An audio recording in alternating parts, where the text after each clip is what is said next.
because it was important that we save our education system.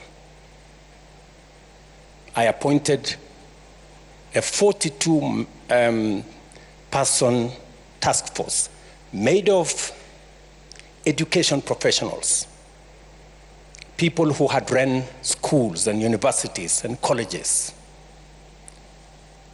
people who had experience.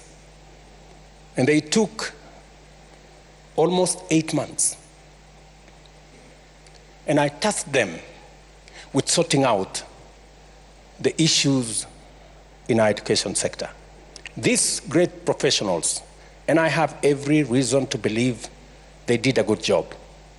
They came up with recommendations on what to do with CBC, recommendations that we have implemented, and to a great extent, we now have an aligned, competence-based education system. They also recommended what I needed to do in terms of pupil-teacher ratio.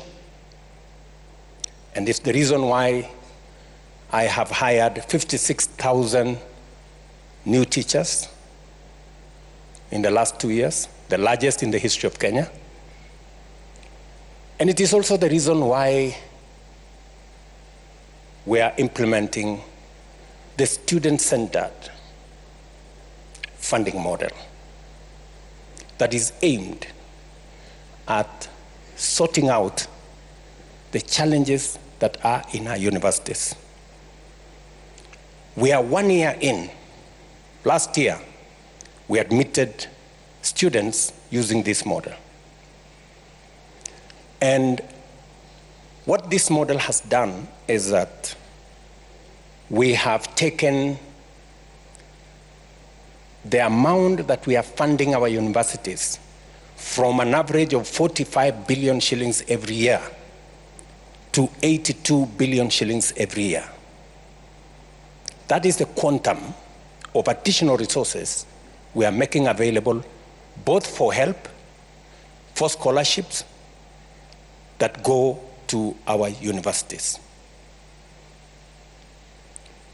The biggest challenge that universities had was that they had inadequate funds because we promised, or government promised, that they would sponsor students, both loan and scholarship, up to 80%.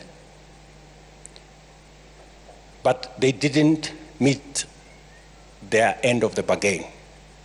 And we ended up with a big crisis. As I have told you, we ended up with debts of close to 180 billion shillings owed to our universities. As a result, universities could not teach the courses that they were offering to our students, and we ran the real risk of lowering the quality of our education.